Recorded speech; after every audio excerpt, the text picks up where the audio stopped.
देखिए, सोचने के डिफरेंट एंगल्स होते हैं। एक कहलाता है first order thinking. First order thinking वाला बंदा वो होता है कि बस जो नजर आ रहा है उसको देखे और उस पर अमल कर ले। लेकिन सेकंड ऑर्डर थिंकिंग वाला वो बंदा होता है जो लॉन्ग टर्म सोचता है। वो बोलता है अगर ये हुआ तो फिर ये होगा, फिर ये होगा, फिर ये होगा, और वो उसके एंड तक जाता है। तो ये जो सेकंड ऑर्डर थिंकिंग वाले लोग हैं ना, ये बहुत ज्यादा लॉन्ग टर्म विजनरी लोग होते हैं और बहुत ज्यादा कमाते भी हैं।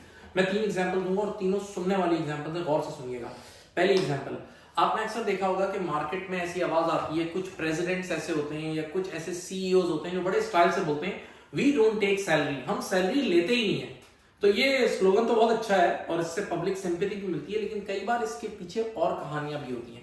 मैं आपको एक मिसाल देता हूं, थोड़े इमेजिनरी नंबर्स दूंगा लेकिन बात क्लोज करके समझा दूंगा। मुकेश अंबानी बहुत अमीर आदमी है, वाकई बहुत ज्यादा अमीर आदमी है, हकीकत है। उसकी अगर हम सैलरी देखें ना तो उसकी सैलरी समझ ले 15 करोड़ रुपए बनती है, ठीक है। तो वो कहता है I don't take my salary, मैं सैलरी नहीं लेता। तो बजाय तो ये सिंपैथी वाला नारा है, लेकिन जब वो 15 करोड़ की सैलरी नहीं लेता, उसकी कंपनी रिलायंस है, सुने, तो 15 करोड़ की सैलरी जब as an expense income statement में नहीं बुक होती तो नीचे से प्रॉफिट आफ्टर टैक्स 15 करोड़ से बढ़ जाता होगा। अब जरा सोचें, रिलायंस के जो शेयर्स या कोई भी शेयर्स वैल्यू होते हैं ना, वो प्रॉफिट का मल्टीपल यानी पी रेशियो के थ्रू होते हैं। तो रिलायंस का शेयर इस वक्त 27 के मल्टीपल पे चल रहा है, मल्टीपल पे ट्रेड हो रहा है। तो जब 15 करोड़ का एक्सपेंस ऊपर से हटा, नीचे से 15 करोड़ का प्रॉफिट बढ़ा और वो 15 करोड़ मल्टीप्लाई बाय 27 करेंगे ना, तो जो इनके शेयर्स की वैल्यूएशन है करीब 400 करोड़ बढ़ रही है। 400 करोड़ बढ़ गई शेयर्स की वैल्यूएशन। और खुद सोचो, इनके पास, इनकी फैमिली के पास 51% शेयर तो घर में पड़े हैं। तो 400 करोड़ का आधा जो फायदा वो 200 करोड़ तो घर में आ गया ना। तो आप सोचें कि 15 करोड़ इन्होंने 15 करोड़ की सैलरी नहीं ली, उसके बदले 200 करोड़ का फायदा घर में शेयर प्राइस की फॉर्म में आ गया, नहीं आ गया। तो ये सेकंड ऑर्डर थिंकिंग है, आप उसका स्टेप सोचें। मैं सेकंड एग्जांपल देता हूं, गौर से सुनिएगा। अभी ये रिसेंट पाकिस्तान में मसला चल रहा है, एक्चुअल नंबर मैं नहीं बता पाऊंगा, वो आप रिसर्च कर लीजिएगा, लेकिन मैं आपको मेन इशू बता दूंगा। देखिए, बैंक्स का काम क्या होता है। बैंक्स एक एंड से आम आदमी से डिपॉजिट्स लेती है और उन डिपॉजिट्स को कुछ अमाउंट उसका एडवांस करके आगे लोगों को लोन दे देती है प्राइवेट सेक्टर में, और कुछ अमाउंट टी बिल्स वगैरह में गवर्नमेंट के पास इन्वेस्ट कर देती है। तो अभी रिसेंटली स्टेट बैंक ने क्या लॉ पास किया था, क्या प्रेशराइज किया बैंक्स को। स्टेट बैंक ने कहा कि भाई जो आपके पास डिपॉजिट्स आ रहे हैं ना, तो उनमें से कम आधा 50% जो है ना वो आपने एडवांसेस देने, प्राइवेट सेक्टर को लोन की फॉर्म में देने, और कम पैसे हमारे पास दो, यानी 50% वहां दो और बाकी कम यहाँ टी बिल्स वगैरह में इन्वेस्ट करो। और अगर ऐसा तुमने नहीं किया तो स्टेट बैंक ने कहा हम आप पे टैक्स लगा देंगे या कोई पेनल्टी लगा देंगे या तुमसे पैसे लेंगे, कमर्शियल बैंक्स को बोला। तो अब कमर्शियल बैंक्स क्या करेगी, कमर्शियल बैंक्स ने फौरन से क्या बोला कि भाई अगर मैं 50 जो मेरे पास डिपॉजिट आ रहा है उसका 50% मैं आगे नहीं दे सकता, तो एक काम करो डिपॉजिट को ही कम कर दो, डिपॉजिट को ही किसी तरह कम कर दो। तो उन्होंने अपने सारे कस्टमर्स को क्या बोला कि जो आपके डिपॉजिट्स हैं, जो आप डिपॉजिट जमा करा रहे हैं, अगर उसका क्लोजिंग बैलेंस, कोई लिमिट थी, मुझे लिमिट याद नहीं है, 5 करोड़ या 6 करोड़ या 5 बिलियन से या इतने अमाउंट से ज्यादा हुआ ना, तो हम आप पे कोई 5-6% का टैक्स लगा देंगे। तो जब कमर्शियल बैंक्स ने अपने कस्टमर को बोला कि आपके क्लोजिंग बैलेंस पर भी ये टैक्स लगेगा, तो अब आप खुद सोचें होना क्या चाहिए। ऑब्वियस सी बात है, लोग अपना क्लोजिंग बैलेंस कम करेंगे, नहीं लोग अपना पैसा बैंक से निकाल लेंगे, लेकिन अब देखो सोचने वाला, जिसकी सेकंड ऑर्डर थिंकिंग है, जब ये पैसा बैंक से निकलेगा तो जाएगा कहां, normally mutual fund, fix income mutual fund.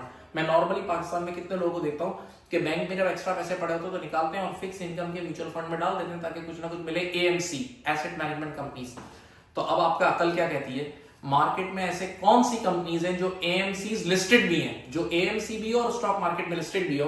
तो वो है शायद एक एमसीबी, आरिफ हबीब और एक दो और भी हैं। तो हमारे एक फ्रेंड है, बड़े अल्लाह ने उनको बड़ा दिमाग दिया है, तो उन्होंने ये पूरी कहानी सोची, देखी ना, तो उन्होंने फौरन से एमसीबी वाला जो शेयर है, एएमसी का लिस्टेड शेयर, उन्होंने 38 रुपीज में बाय किया और बाद में 70 रुपीज में बेचा। क्योंकि सीधी बात है, जब इतनी ज्यादा इन्वेस्टमेंट उस एएमसी में जाएगी तो एएमसी के पास अमाउंट्स भी बढ़ेंगे और वो मैनेजमेंट फीस कम से कम 1% या कुछ लेते हैं, तो एएमसी का छक्का नहीं लगेगा, तो उसने शेयर लिया और बेचा। तो ये देखिए, ये सेकंड ऑर्डर थिंकिंग का कमाल है। मैं तीसरी एग्जांपल दे रहा हूं, ये बहुत अच्छी एग्जांपल है। देखें, एक आम आदमी, एक मार्केट का परसेप्शन ये है कि जब इंटरेस्ट रेट गिरते हैं, जब अनाउंसमेंट आती है कि interest rates are going down, तो नॉर्मली बैंकिंग का शेयर गिरता है। क्यों गिरता है, सीधी बात है कि बैंक्स की अब कमाई कम हो जाएगी, राइट। बैंक्स जो लोगों को लोन दे रहा है उस पर इंटरेस्ट इनकम कम होगी, ठीक है। तो एक आम आदमी, फर्स्ट ऑर्डर थिंकिंग वाले की परसेप्शन यही है। लेकिन जो सेकंड ऑर्डर थिंकिंग वाला है वो क्या सोचता है, जरा और से सुनिएगा। वो कहता है कि ठीक है, सुनिए, कि जब इंटरेस्ट रेट गिरेंगे तो इंटरेस्ट इनकम तो कम होगी, इंटरेस्ट इनकम कम होगी तो बैंक की कमाई बजाहिर थोड़ी कम होती है, ठीक है। लेकिन उससे क्या होगा, बैंक्स के जो शेयर्स रियलिटी में पाकिस्तान में अगर वैल्यू होते हैं ना तो वो डिविडेंड यील्ड से होते हैं, डिविडेंड यील्ड। और डिविडेंड यील्ड का फॉर्मूला क्या होता है, डिविडेंड पर शेयर न्यूमरेटर में आता है डिवाइडेड बाय मार्केट प्राइस पर शेयर डिनोमिनेटर में आता है। अब जरा आप सोचें, जिस वक्त अनाउंसमेंट हुई कि भाई इंटरेस्ट रेट गिरे तो एकदम मार्केट ने परसीव किया और एकदम मार्केट प्राइसेस गिरी, बैंक्स के शेयर्स की मार्केट प्राइस गिरी। लेकिन बैंक्स के शेयर्स के डिविडेंड एक सेकंड में नहीं गिरेंगे, डिविडेंड तो फिर बाद में जाके थोड़ा बहुत इंपैक्ट आएगा। तो आप जरा सोचें, डिविडेंड यील्ड के फॉर्मूले को अगर आंखें बंद करके सोचें तो उसका डिनोमिनेटर एकदम गिरा, मार्केट प्राइस गिरी तो डिनोमिनेटर एकदम गिरा, लेकिन न्यूमरेटर उस स्पीड से नहीं गिरा, तो ऑटोमेटिकली डिविडेंड यील्ड बढ़ गई, बैंक्स के शेयर्स की डिविडेंड यील्ड बढ़ गई। और याद रखना, जब बैंक्स की शेयर्स की डिविडेंड यील्ड बढ़ेगी तो उसकी ऑटोमेटिकली वैल्यूएशन बढ़ेगी। तो अब जो सेकंड ऑर्डर थिंकिंग वाला बंदा है वो क्या करेगा बताऊं, जैसे ही मार्केट में अनाउंसमेंट आई इंटरेस्ट रेट गिरा तो एकदम बैंक्स के शेयर्स गिरे, तो जैसे ही मार्केट जब शेयर्स गिर रहे थे उस टाइम शेयर्स पकड़ लेगा, और कुछ दिनों बाद जब मार्केट को रियलाइज होगा भाई इसकी डिविडेंड यील्ड तो अल्टीमेटली अच्छी हो रही है, तो दोबारा वैल्यूएशन बढ़ जाएगी और वो उससे कमा लेगा।